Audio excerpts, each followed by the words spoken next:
Are you an older golfer that would like to regain some distance, be more consistent and more fluid in your swing? Well, the answer for you may be disassociation of upper and lower body, or also known as separation of lower and upper body. My name is Jason Rifkin, and I'm with Bruce Gonzaga. And today we're going to show you a couple of exercises that are going to allow you to disassociate your lower and upper body independent from one another to make you more efficient and consistent in your golf swing. Before we get into the exercises, just want to let you know that we created a downloadable guide to this routine or this workout that you can grab to follow along easy at home or in your own gym, so you don't have to look at this video each and every time. That link to that download is going to be in the description of this video and also in the comments. Okay, so why is it so important to be able to disassociate the lower and upper body in your golf swing? What we find is that golfers that hit the ball relatively far and report being consistent disassociate their shoulders from their hips or their lower and upper body very well through the swing. Now, the problem with that is when we're looking at most golfers here, particularly older golfers, they don't know how to do that in a physical sense, right? So there's two tests that we look at to determine whether or not somebody can create separation. We'll do those now. Let's start with the torso rotation test, Bruce. So test yourself at home. And what I'd encourage you to do is get in front of a mirror where you actually can have a little bit of a viewpoint of your legs or your pelvis. And then what we're going to do here is Bruce is just going to simply turn his shoulders a little bit without moving his lower body. So when I'm looking at this, I'm looking at his belt. It's relatively stable. His knees, a little bit of movement, right? So we're pretty picky with testing. I might fail Bruce on this, but it's pretty close. Now the second test, Bruce, you can face head on here. See, again, in golf posture, think like 5-iron stance.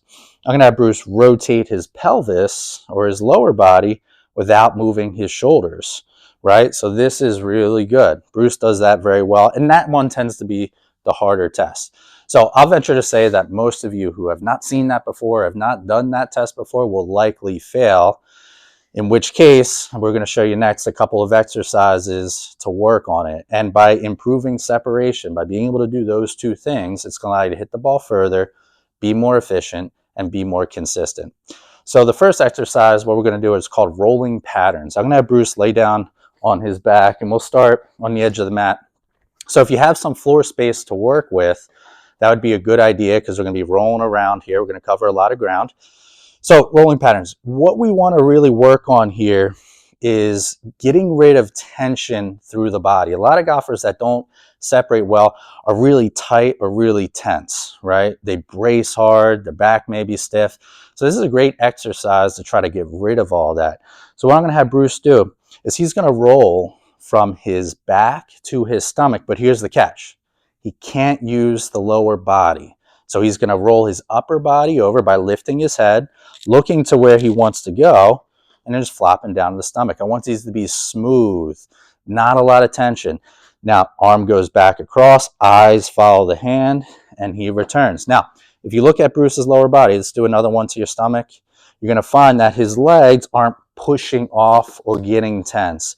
Why don't you roll to your back the other way, Bruce? Yep. Good. Now, here's what we'll typically say. Bruce, roll to your stomach again, use your legs, right? What we see a lot of clients doing, right? Or as they start to lift their upper body, just the lights come up again. It's kind of a log roll like that instead of a smooth disassociation roll. So let's show them one more good rep, Bruce. Lift the head, and that's key. If your head stays on the ground, it's going to be really hard to get the body to roll over. Let's do one more to the back. Head lifts, eyes follow the arm. Wherever we're going, whether it's from the stomach to the back or the back to the stomach. So if you're really good at that, you can move on. If not, you're struggling with that, I would practice that for a while.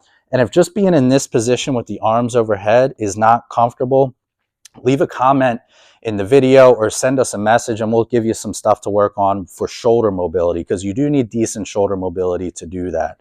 So that's the first step. All right, Bruce, now we're going to get you back up. So that's kind of entry level. That's an entry level exercise to learn how to disassociate the lower and upper body.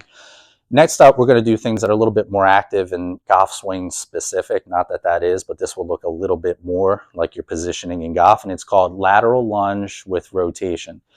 So to do a lateral lunge with rotation, we're going to get into a nice wide stance.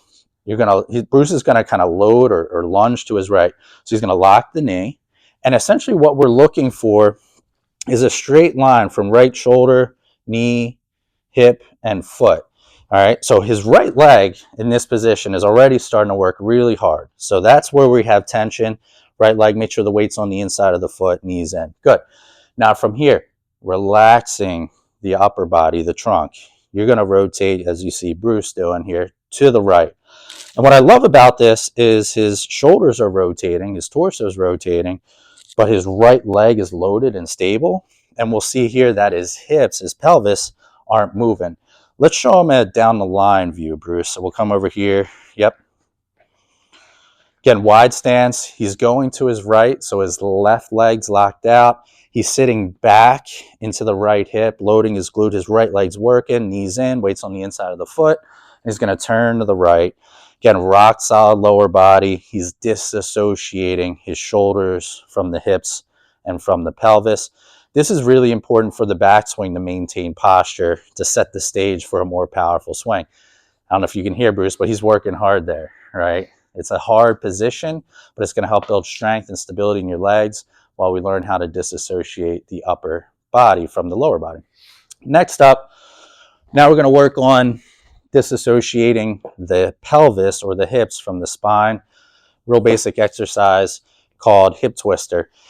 Now with this exercise, are we stretching anything? Are we strengthening anything? No, not really. It's to help improve what we call motor control or coordination. So Bruce, let's get the bar a little bit closer in. Now use a golf club. You can hold onto a wall or a similar stable support. And what we're going to do is we're going to set up with a flat back position in golf-like posture. Now get rid of tension. All right, relax the body. The only place where I really want a little bit of tension here is in the feet. So kind of press, the feet down. You're engaged with the floor.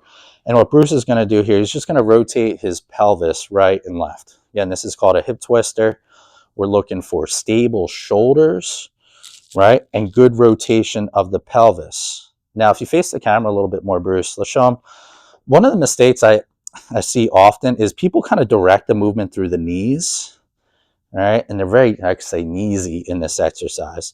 Now, what I want you to feel is you're twisting from the belt buckle up to the bottom of the sternum or the rib cage. So you should feel this in the oblique region. When you're turning to the right, you'll feel it on the left side. And when you're turning to the left, you'll feel it in your right obliques, which are these core muscles on the side of the trunk. All right, so that's a great way to understand how to disassociate the lower body from the upper body. That's really important for the transition of the downswing. When we think about power and speed, oftentimes we think about being strong and throwing medicine balls and all this stuff. But the better you move, the more efficient you'll be in creating speed and power, which means you can use the tools that you have, physically speaking, in a better fashion. We're going to do one more exercise here called a Stork Turn, and we're working on a similar pattern.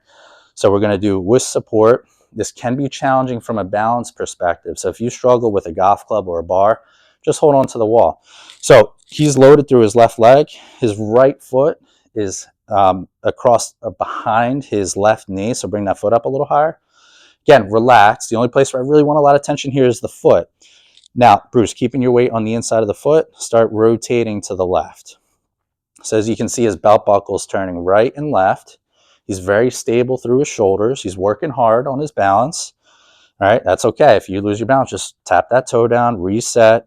And his weight, he's trying, it's difficult, but he's trying to keep the weight on the inside of the foot. Let's show him some reps to the right.